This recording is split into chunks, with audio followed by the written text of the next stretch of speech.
Zelena luč. Zdravo. Danes zjutraj sem bil v gneči na semaforju za pešce. Pričakovano. Pričakujemo tudi gnečo na mestnih vpadnicah. Pričakujemo gnečo na avtocestah poleti. Pričakujemo gnečo na avtobusu iz Bohinja med turistično sezono.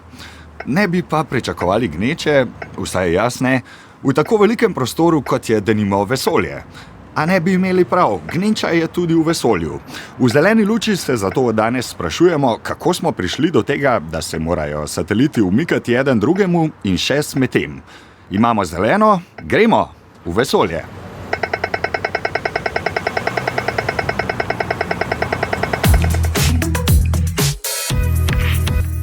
Sateliti, ki krožijo okrog Zemlje, nam zagotavljajo hitre komunikacije, z njimi bolje spoznavamo zemeljsko površje in vesolje. Postali so nepogrešljivi za delovanje modernih družb, tudi zato jih je dobesedno vsak dan več. V zadnjih 5 letih se je njihovo število povečalo za 5-krat. 10 tisoč je aktivnih, prostor med njimi pa naseljuje tudi 120 milijonov kosov vesoljskih smeti, torej razbitin, ki so nastale kot posledica trkov in poskusov. Vsi ti objekti so si vse večkrat v napoto. 7 tisoč satelitov sistema Starlink, ki so namenjeni za zagotavljanje interneta na Zemlji, je moralo v prvi polovici lanskega leta opraviti 50 tisoč manevrov, da so se izognili trkom. To število se je podvojilo glede na pol leta pred tem. Napovedanih je tudi vse več izstrelitev in novih satelitov, zato sem profesorja Tomaža Cvitra z Ljubljanske fakultete za matematiko in fiziko povabil v studio, da nam razloži, zakaj nastaja gneča v vesolju in kako se lahko izognemo vse večjemu številu prometnih nesreč v breztežnostnem prostoru. Profesor Tomaž Cviter, pozdravljeni. Dober dan. Kako ste se danes odpravili v službo? Jaz s kolesom, seveda, to je najboljša oblika prometa, se prezračiš, pa še hitrejši si od avtomobila v vrsti. Je bila gneča? Ne, čeprav na kolesarski se pa čuti pomlad, se pravi, kar več kolesarjev, kar seveda zelo razveseljivo. No, tako, ampak danes sva se pa v bistvu prišla pogovarjati samo o neki drugačni gneči. A lahko rečemo, da se je v nizkozemeljski orbiti naredila gneča? In zakaj? Ja, jaz bi rekel, da ja, in tukaj so seveda v igri kar enostavno številke. Če pogledava pred slabimi 7 desetletji, prvi satelit v tirnici, potem kot veva leta 61 prvi ljudje v tirnici okrog Zemlje. No, zdaj so se pa stvari začele dramatično spreminjati. Recimo za primerjavo, naprimer, če pogledava leta 2019, imava manj kot 2000 aktivnih satelitov v tirnici okrog Zemlje, medtem ko sedajle je pa ta številka že temeljito čez 10 tisoč. Se pravi faktor 5 v dobrih 5 letih. In to je ogromno povečanje. V glavnem gre to na račun teh konstelacij satelitov, recimo trenutno je to Starlink od Elona Muska, seveda pa žal, bomo rekli, prihajajo nove tovrstne konstelacije, pa tudi Starlink ima vedno večje in vedno več satelitov v planu, tako da resne projekcije so, da bi recimo do leta 2030, se pravi čez 5 let, imeli lahko že več kot 100 tisoč satelitov. In primerjajte, 2019 manj kot 2000, pa 100 tisoč, to je gneča. To je nekaj, kar pomeni, da je satelitov zelo veliko in ja, zato seveda obstajajo potem določene težave, ki te sateliti jih povzročajo. Pa ne le število satelitov, tudi število razbitin in smeti. Koliko v bistvu sploh vemo o tem, koliko smeti imamo v nizkozemeljski orbiti in pa kje se te smeti nahajajo? Se pravi, kakšne posledice v bistvu lahko sploh povzročijo ob trku s satelitom? Ja, smeti je največ tam, kjer so seveda tudi sateliti najbolj pogosti, to so tako zvane nizke tirnice, tam nekje od nad 400 km nad Zemljo, pa nekje do 700 km nad Zemljo in tega je kar veliko. Če pogledava, en satelit je praviloma kar velik, tako kot en stol ali pa tako kot en avtomobil, odvisno od namena in tipa. Ampak ja, vesoljske smeti, če se pogovarjajo recimo o 10 cm velikih kosih, potem bo takih 10 cm velikih kosov že recimo tam velikostni nekaj 10 tisoč, recimo okrog 40 tisoč bi bila trenutno številka. Če se pogovarjajo o takih med 1 in 10 centimetri, bi jih bilo že milijon. Če se pogovarjava pa o milimetrskih do centimetrskih koščkih, jih je pa po ocenah Kitajčanih okrog 100 milijonov. Zdaj, te številke seveda naglo rastejo, pa bi človek rekel, no dobro, se mi je čisto vseeno za tiste stvari manjše od 1 centimetra. V bistvu vam ni vseeno, zaradi tega, ker vsi te koščki seveda so v tirnici, kar pomeni, da grejo zelo hitro, skoraj do 8 km na sekundo je njihova hitrost in ne gredo vsi v isto smer. In to je nekako tako, kot bi v zemeljskem prometu ljudje vozili po različnih cestah, ki se križajo, bi imeli neverjetno velike hitrosti in pravzaprav ne bi vedeli, od kje kdo prihaja. In seveda trk, relativno gledano s kilometri na sekundo, je kar verjeten. In če vam 1 milimetrski košček preleti v satelit, ki vam preleti z več kilometri na sekundo, vam ga zlukna. In potencialno bi tak satelit seveda bil potem zelo možno vir bodočih smeti, kajti ne morete ga nadzorovati, lahko kam trči in potem nastopijo težave. In vse več smeti, torej nekakšna taka spirala, ki poganja sama sebe. Ja, nekakšna taka spirala. Zdaj seveda človek bo rekel, ja dobro, govorili smo sicer o 10 tisočih pa milijonih in stotinah milijonov, ampak se gor je veliko prostora, ja, imate prav, gor je veliko prostora, ampak tako za občutek, imate divji rodeo, vozite z več kilometri na sekundo in približno 1 kilometer levo, desno, gor, dol je nek drug košček, velikosti med milimetrom in centimetrom, za katerega včasih niti ne veste natančno, da tam je. Tiste večje kose seveda spremljajo, manjše pa dostikrat samo bolj predvidevamo. In posledično, lahko pride do tega trka in kar je tudi narodno je, celo če veste, da pravzaprav zdajle pa greva, a bo prišlo do trka, tukaj je zgodba verjetnosti. Če je ta verjetnost nekako večja od 1 desetinke za trk, potem se nekako reagira, in reagirati je treba vnaprej.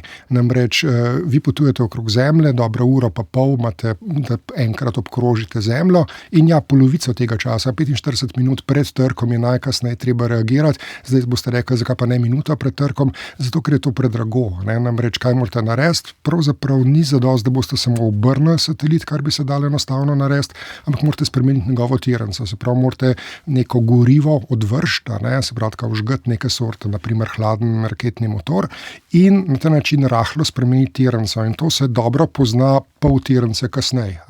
Če to hočete narediti na kratek rok, morate zelo veliko goriva potrošiti in posledično, več kot je takih manevrov, krajša je življenjska doba aktivne misije, kajti gorivo ste potrošili in potem je konec zgodbe. Tako da v bistvu so težave, tudi če ne pride do nečesa hudega. In zdaj tako za občutek, pred 5 leti je še veljalo, da bo posamezen satelit v nizki tirnici mu treba tako morda 1 manever, 2 manevra na leto narediti, zato da ne bo kam trčil. Zdaj so se te stvari spremenile pravzaprav bolj v mesec, pa bolj v teden, kar pomeni, stvari so se naglo poslabšale. Zdaj pa seveda je treba nadgraditi stvari in se nadgrajujejo, se pravi umetna inteligenca, avtonomno odločanje satelitov, komunikacije med sateliti. Se pravi, zelo pomembno je, da recimo se pogovarjajo ti različni upravljalci, je treba komunicirati, pa kot rečeno, zelo sofisticirane metode so v igri, ampak problemi so vedno hujši. In tukaj so tudi nekatere stvari za v prihodnost, ki človeka malo skrbijo, recimo tudi čisto operativno gledano, Starlink ima trenutno več kot 7000 satelitov, se pravi ogromen levji delež tega povečanja satelitov je zaradi Starlinka od Elona Muska. In posledično, kot smo videli, ta in podobne konstelacije imajo tudi kakšen vojaški pomen, recimo v nekaterih vojnah, ki trenutno potekajo. In seveda nasprotna stran, če temu lahko tako rečeva, je to opazila. In imamo seveda čist lep javno objavljen akademski članek nekih kitajskih raziskovalcev, ki so povedali, kako bi se dal Starlink satelite uničiti, če bi bilo to treba in če bi bila seveda ogrožena neka nacionalna varnost Ljudske republike Kitajske. Zdaj, ne gre za to, da bi se neposredno tega bal, ampak če bi pa kdaj do tega prišlo, potem bi pa res imela tako zvani Kesslerjev sindrom, se pravi vse smeti povsod in potem pa nekaj generacij počakava, preden bo se dalo smiselno iti v vesolje zopet.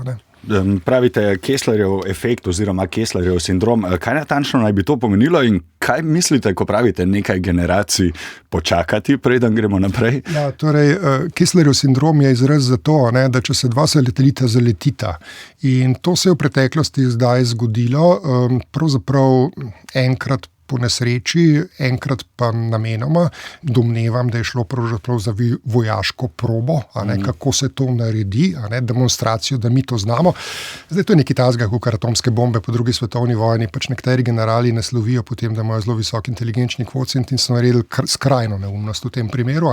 Skratka, kar vemo iz teh žal praktičnih primerov je, da iz dveh satelitov dobite nekaj 10,000 kosov. Ta stvar ne razpade na pol, razpade dobesedno na mečkane koščke in vsi ti koščki po rahlo različnih tirancah potujejo naprej, ti tirance se s časoma razpršijo, ampak vsi ti koščki imajo potencial, saj tisti mečkan večji, da bojo nove satelite pravzaprav nagazili, če lahko tako rečeva, in jih ponovno uničila na kose. In te kosi zopet nove kose in ta stvar ga nekako eksponentno, se pravi, lahko raste brez meja, in posledično se lahko zgodi, da je zasmetena celotna ta tiranca približno 500 km, 600 km nad zemljino površino in je izjemno nevarno skozi njo iti, posledično ne morete več raziskovati oddaljenega vesolja, zelo nerodno je pravzaprav potovati na Luno ali pa če pa na Mars pač umetnimi sondami, z avtomatskimi sondami ali pa z ljudmi. Pa seveda tudi druge težave so, recimo astronomska opazovanja so zaradi velikega števila satelitov močno, rečemo, ovirana. Tako da nekaj podobnega se dogaja v radijski astronomiji, ki je edino smiselno delati Zemlje, da je pravzaprav izjemno omejena ravno zaradi tega izjemne proliferacije teh pravzaprav komunikacij iz in v vesolje. In ta stvar žal ni mednarodno pravilno regulirana, tako da vsak lahko več ali manj dela, karkoli želi skoraj da. Se pravi, si lahko praktično sami zapremo pot v vesolje, če se ne motim. Ta sami pomeni seveda ljudje sami sebi, na drugi strani je pa pač trenutna svetovna regulacija, da če hočete izstreliti nek satelit, potem vam mora vaša domača država to dovoliti in s tem vaša domača država tudi formalno prevzame odgovornost za škodo neposredno, ki bi jo lahko naredila. In zdaj, če je ta vaša domača država Združene države Amerike, se je pač njihova agencija za komunikacijo odločila, da bo te 10,000 satelitov dopustila in ni načina, da bi jih pravzaprav ustavili. Oni imajo vso pravico. Zdaj seveda, če bojo pa kakšne škode, pa bojo nastopila pa pogajanja z Združenimi državami Amerike, ali mi bo kdo vrnil to škodo. Ampak kar hočem povedati je, tukaj ni nekega nadnacionalnega telesa, ki bi imelo eksekutivno moč. Saj to sem hotel vprašati. V letalskem prometu imamo recimo mednarodno organizacijo in pa sprejeta pravila za upravljanje letalskega prometa. Vesoljski promet je nereguliran. Vesoljski promet je tako, da na nek način je zelo reguliran z pravili dobrega obnašanja. Se pravi, vsi ti centri, ki upravljajo satelite po svetu, ki jih je seveda veliko, med sabo zelo aktivno komunicirajo, se tudi izmenjuje podatke in podobno.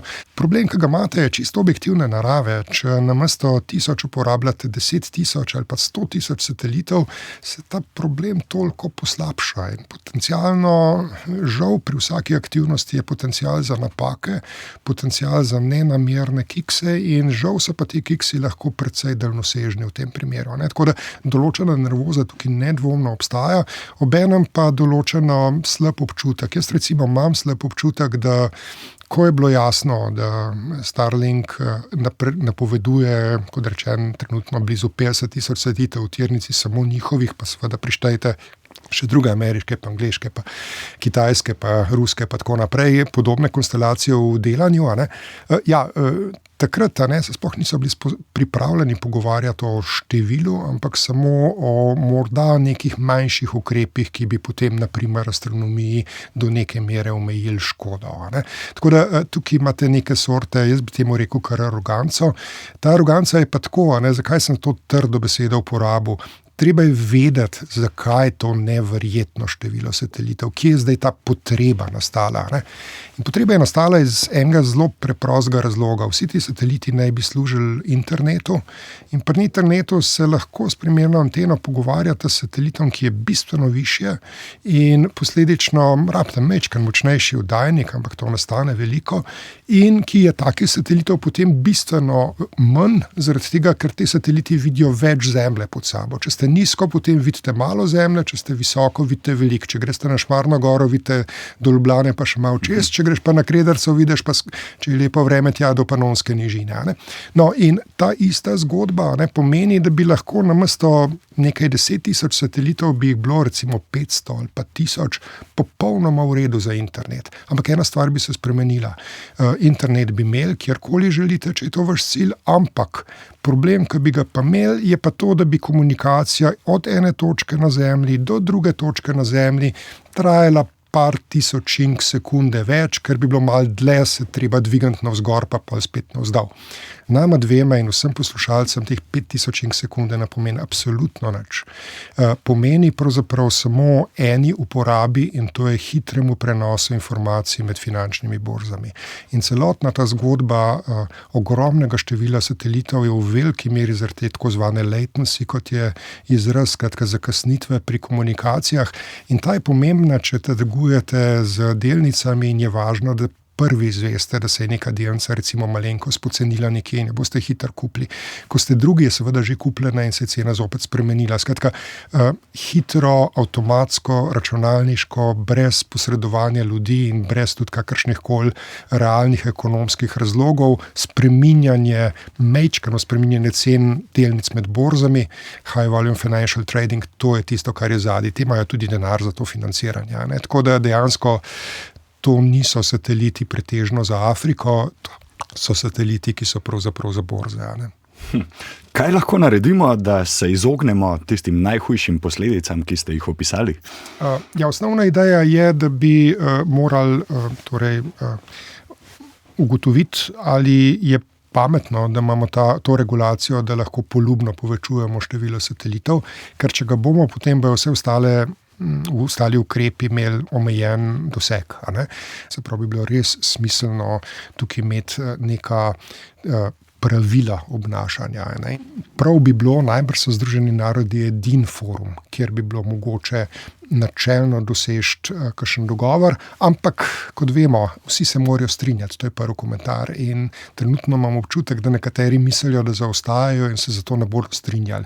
In seveda ta drugi jih nočijo, da jih bojo te ujeli in mava pač običajno dirko do bridkega konca. Ne? No, upajmo, da se začnemo vsaj pogovarjati. Profesor Tomaž Cviter, najlepša vam hvala za gostovanje v Zeleni luči in za vaše razmisleke. Z veseljem. Hvala profesorju Cvitru z Ljubljanske fakultete za matematiko in fiziko, vedno se je užitek z njim pogovarjati v vesolju. Zdaj pa nazaj k bolj prizemljenim temam.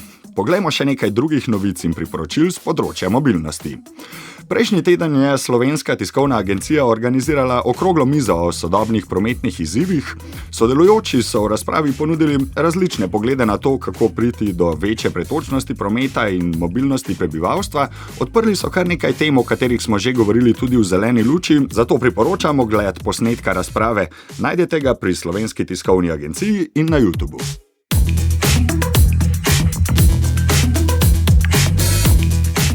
V Združenih državah se je ob vsem, milo rečeno, razgibanem političnem dogajanju v ospredje prebila tudi ena prometna tema. New York je z novim letom uvedel nekakšno vstopnino v središče Manhattna za avtomobile.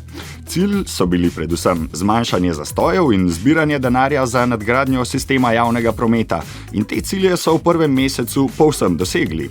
Število avtomobilov se je zmanjšalo za 10%, potovalni časi so se na nekaterih najbolj obremenjenih odsekih zmanjšali tudi za polovico, zbrali pa so skoraj $50 milijonov. Vse to je postala prvovrstna politična tema, ko se je predsednik Donald Trump odločil, da bo prepovedal tako zaračunavanje vstopnine za avtomobile. Newyorška družba za upravljanje prometa se je takoj pritožila na sodišče, kakšna bo usoda tega prometnega ukrepa, pa zaenkrat še ni znano.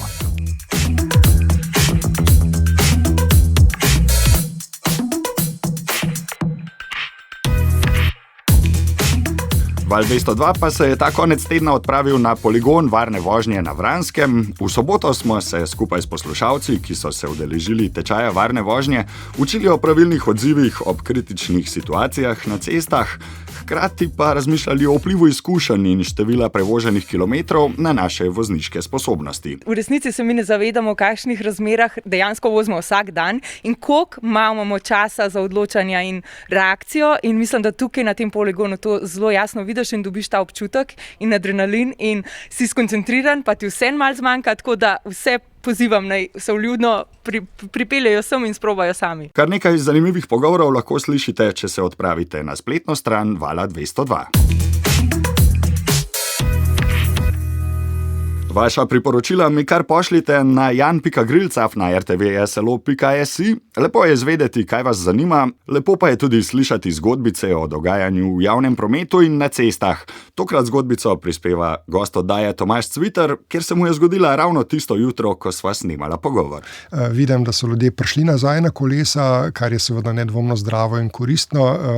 Obenem pa opažam tudi to, da so se spremenile navade voznikov. Tekom zime je bilo treba mečkam paziti, ker so marsikdo je razmišljal, da nihče pri zdravi pameti v tem mrazu ne bo na kolesu, drugi smo seveda razmišljali, da malo rokavice, pa šal, pa kapa, pa gre z lahkoto. Posledično zdaj ljudje bolj pazijo na kolesa, kot so pazili pred enim mesecem, se pravi v tem smislu je bolje, se pa dogajajo napake.